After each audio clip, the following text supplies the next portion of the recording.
The biggest surprise?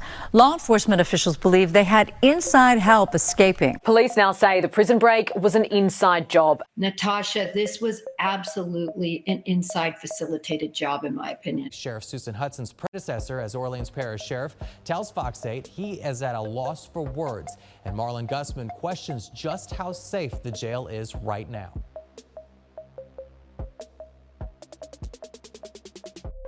All right, now look, New Orleans just hit a new low. We ain't talking potholes, murder rates, or that weak-ass season the Saints just had. Nah, this time it's the jail itself. 10 inmates dipped out the back of Orleans Justice Center like it was a middle school fire drill. Sheriff Susan Hudson out here acting like she just not realized the house on fire. And this whole jail built like a church's chicken drive-through with balls, with order, no structure, and barely any staff showing up to work. Soon as them boys vanished into thin air, Susan jumped in front of the camera like she won an award. I've been warning y'all for years. Nah, baby, this ain't no I told you so moment. You been the sheriff over 3 years now, and the whole time the jail been sinking like the houses in the lower 9 for Katrina. She started hollering about broken doors and no staff, but she the one holding the keys and signing the time card. Now, P gang, the day them inmates pulled a slick move, it was only 36 deputies trying to wrangle over 1,400 locked up people. That's damn near one deputy per 40 inmates. Ain't no way that shit's safe.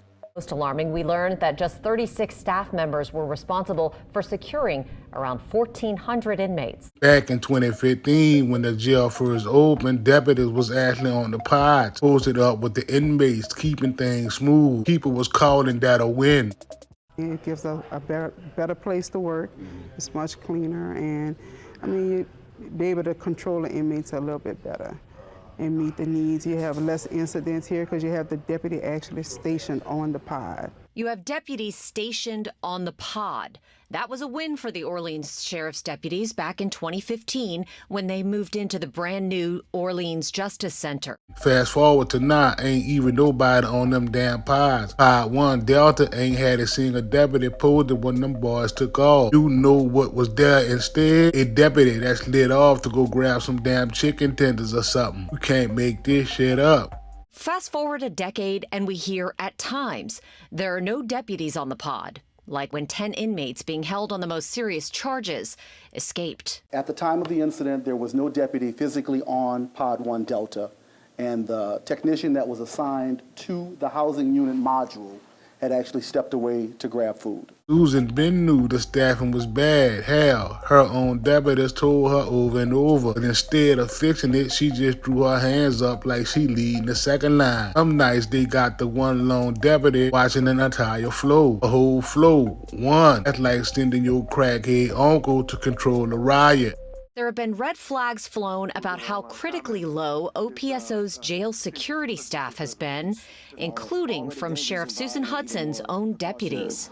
Some night, one of my colleagues, they managed an entire floor by themselves due to chef shortages. An entire floor. And out of nowhere, boom, that boy Marlon Gusman crawled out his cave like he never left. Marlon, the same dude everybody ran out of office. Now he feeling himself again. He pulled up to the scene with his chest out like, let me show y'all how it's done. And honestly, he got a few points. Even with all the heat he caught back in the day, at least when Gusman ran that joint, roll call meant something. They took head counts. They made sure the right people was in the right damn cells. At least that's what he claiming. Sheriff Susan Hudson's predecessor as Orleans Parish Sheriff tells Fox 8 he is at a loss for words, and Marlon Gusman questions just how safe the jail is right now. Gusman said straight up, we built this joint for direct supervision. That means the deputy's supposed to be inside of that pod. He ain't lying. Each floor got 6 pods. Each pod holds 60 people. And all they had was one tech trying to monitor 2 pods through cameras. That's like trying to catch the roaches in your side chick kitchen when you turn the lights on.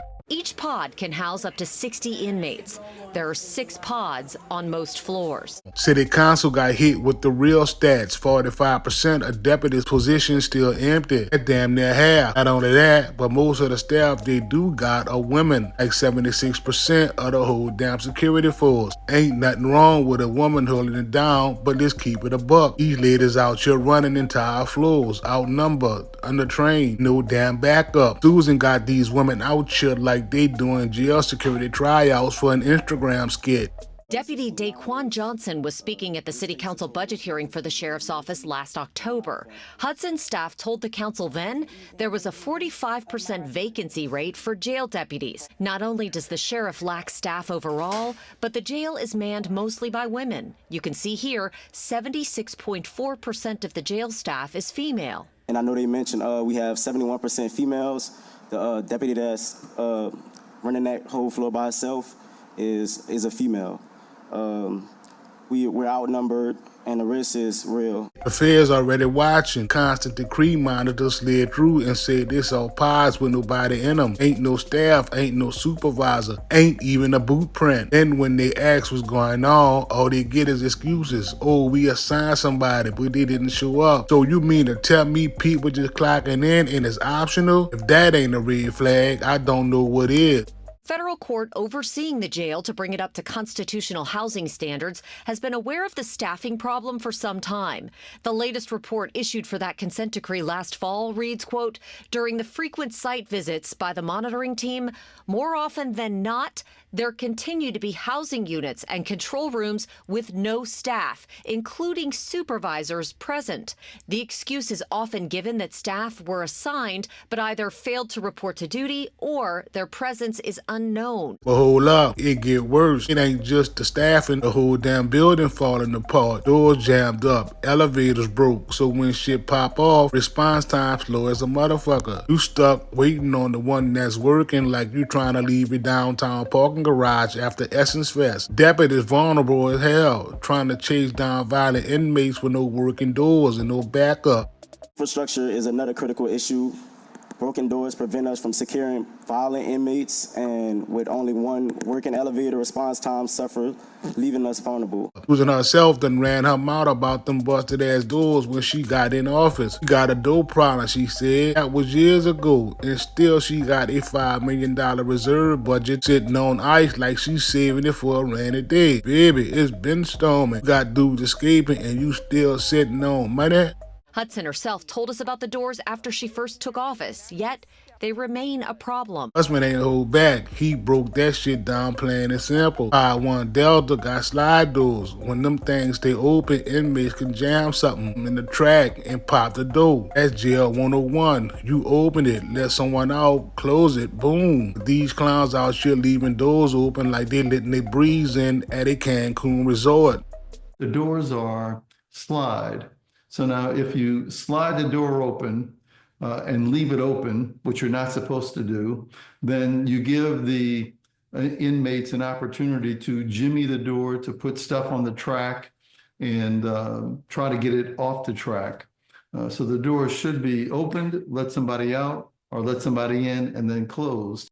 Husband said what we all thinking. Our 10 people end up in that one damn cell. Ain't no head count, ain't no bed check. That ain't no jailbreak, that's a group trip. Even said the monitor who was watching the pod just walked off to get food. That's what Susan told the media herself. Imagine letting 10 wild dudes sneak out the back. You got a Popeye's drumstick in your mouth. Man, that shit straight up wild. And here comes Susan with her usual excuses. Jail overcrowded, we understaffed. Nah, Susan, it's your job to make sure that don't happen. You ain't just a spokesperson, you the sheriff. That mean the buck stop with you. You heard me? Then Gusman dropped another bomb. A third of the cameras inside the jail ain't even working. Bruh, a third. That's like trying to drive with one eye closed and no mirrors. It was like the cameras open the doors, close the doors. They essential. If they down, that mean inmates walking around with more freedom than the deputies. The jail was brand new in 2015. Susan been treating it like a trap house. No maintenance, no upgrades, nothing. Gusman said straight up, if the systems ain't kept up, they fail. And guess what, homie? They failed. And the part that had everybody gasping, the doors to the loading dock, that's how they got out. Those doors controlled by a central computer system. Deputies don't even got keys no more. Everything run through central control. So when them inmates got out, that means somebody in the control room actually hit that button. Somebody let them boys out. So now the question is, who the hell was at the desk pushing buttons like they playing Tetris with human lives? So boom, now the streets buzzing, the city embarrassed, and Susan out here fumbling interviews like a cracked iPhone screen. Meanwhile, Gusman got his old washed up sheriff badge out the junk drawer trying to show people how it's supposed to be done. Bro acting like he ain't just got voted out 2 summers ago with his sad ass farewell balloon and a slice of cake from Winn-Dixie. Even a broke clock right twice a day. Cause Gusman was calling out the facts, said it loud and clear. Ain't no way them boys escape without help from the inside. And he ain't talking about no secret tunnels or Disney movie fantasies. Nah, this was an inside job straight through the damn loading dock. A part of the jail that's controlled by Central Command. Meaning somebody pressed that damn button. Gusman broke it down real simple for Susan and them slow walking deputies. Everything in that jail moves by computer. Ain't nobody got keys. So if that loading dock opened up, it's cause somebody on the inside made it happen. Translation, ain't no damn ghost let them dudes out. It was a whole employee sitting in the chair with a badge and the badge number that let 10 dudes float right out the side door like they clocking out early.